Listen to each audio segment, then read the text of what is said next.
Okay, we are still watching some games from this great book. In this case, I want to show you the year 1917.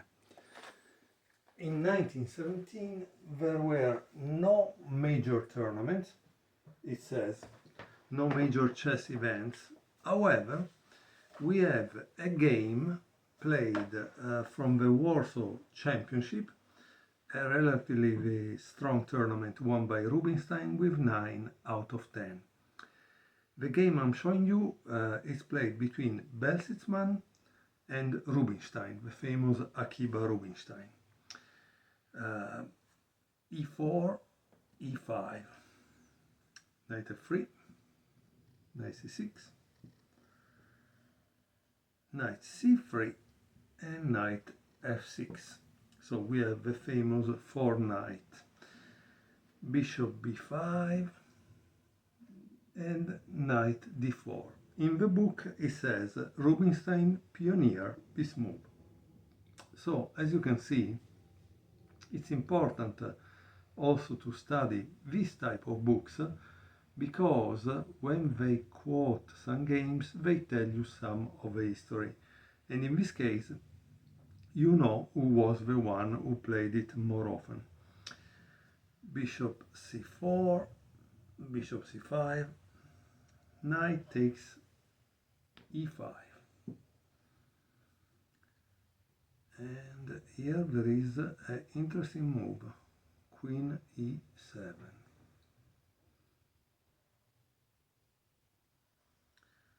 Knight D3, which is a dubious move, is refuted by what? Can you find the move for black?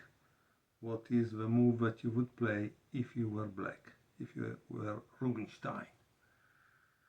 Rubinstein played D5, to which followed knight takes D5, queen takes E4, knight E3, and bishop D6. Here there is a mistake by white. The right move probably was C3. Instead, white played castle. And this is obviously casting into trouble because, guys, you can see all the pieces by black are going into that direction. So you need definitely more defense, but look how ugly it is. This knight on d3 blocks the pawn. This is not coming out, this is not coming out. The white position at this point seems kind of messy. Okay? In any case, what do you think you would play in this position if you were black? Black played b5, and it makes sense. You say, why? Because I don't have any idea. I didn't see this game, but for logic, bishop b7 is the next. And in fact, yes, bishop b3 and bishop b7. Knight e1, and now there is Rubinstein who makes a dubious move.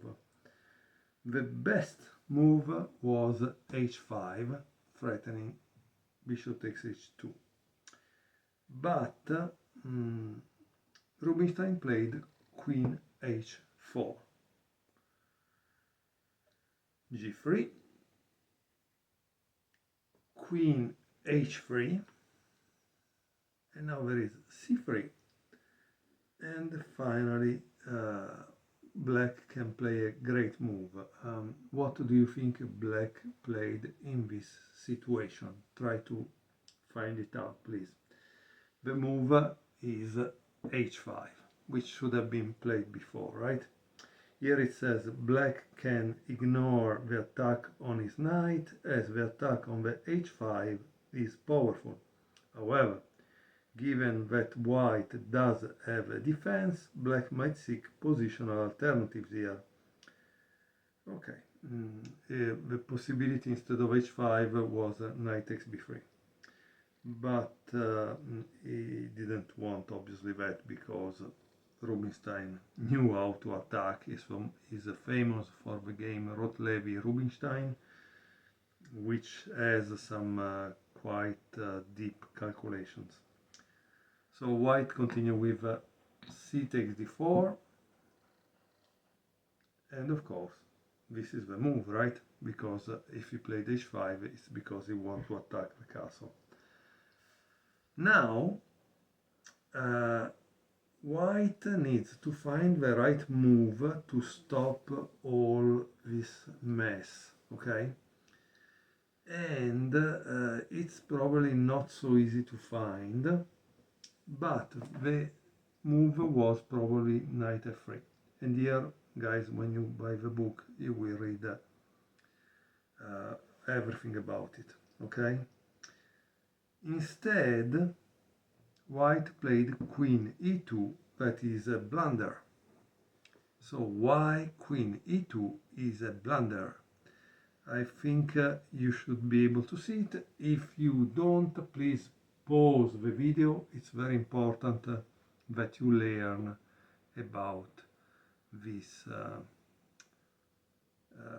kind of pattern. It's a clear pattern because, as you can see, the diagonals are controlled by the two bishops. There is a checkmate here, right? So what did black play? Black play queen takes h2. Boom.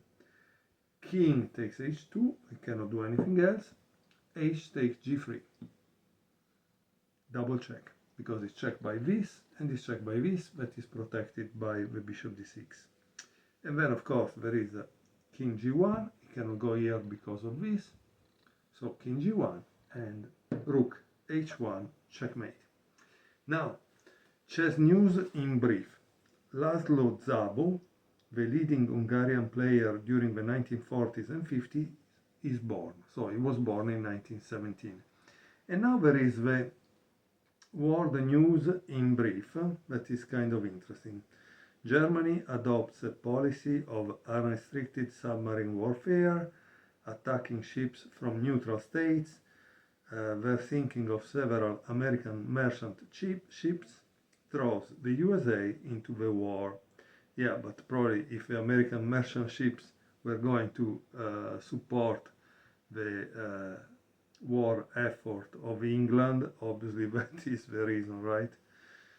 And nothing. And here you can read more of the history of that period, which I believe it's kind of very, very interesting. So guys, thank you very much for being with me in this video and for enjoying this great book about chess highlights of the 20th century.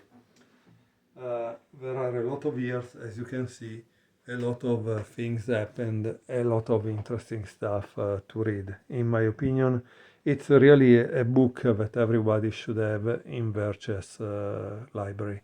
Thank you very much for watching.